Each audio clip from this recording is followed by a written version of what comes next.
Michel Lelotte, bonjour. Bonjour. Voilà, aujourd'hui, vous affrontiez Pepaster. Une défaite 2-0.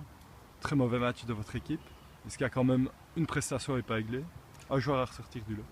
Je pense que tout le monde l'a remarqué, c'est notre gardien Julien Pelser qui évite qu'on se prenne une vraie dégelée.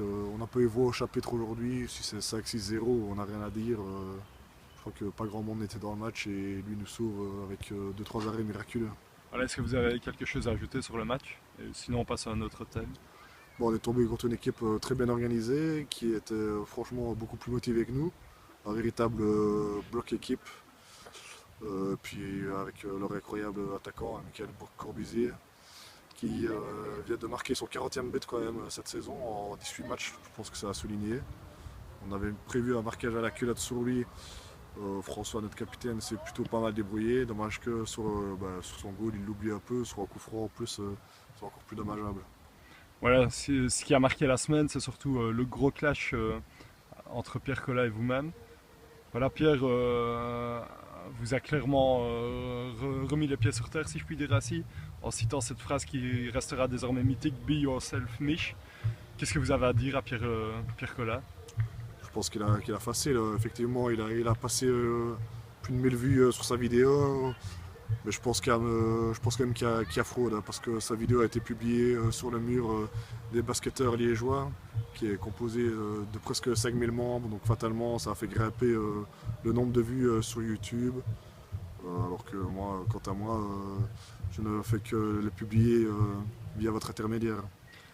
Alors, mais il faut avouer qu'au niveau des prestations, il a quand même un débit de parole et un franc-parler qui est assez plaisant pour le grand public, encore plus que le vôtre, j'ai envie de dire. Est-ce que vous regardez ces vidéos d'une part et est-ce que vous apprenez? Je regarde ces vidéos, oui, j'apprends, non. Pour toutes les personnes qui le connaissent, tout le monde sait très bien que dans la vie, il ne parle pas comme ça. Donc on voit très facilement que les interviews sont répétées, contrairement à moi où c'est de la totale impro et où je ne connais pas les questions à l'avance. Lui, on voit très bien que c'est travailler et retravailler. Pour vous, Pierre Collat est une personne fausse?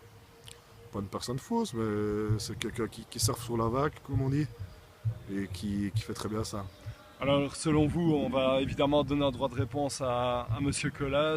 De votre côté, le sujet est clos.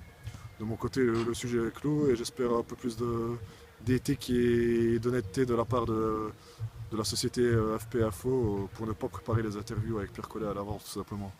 Mais rien n'a été préparé, Monsieur Lelotte. Je pense qu'il y a une énorme jalousie de votre part. Absolument pas, je sais ce que je dis et j'ai des preuves à montrer. Quelles sont vos sources? Ça, je ne les divulguerai pas aujourd'hui, ou du Ouais. moins pas au public. Merci Michel.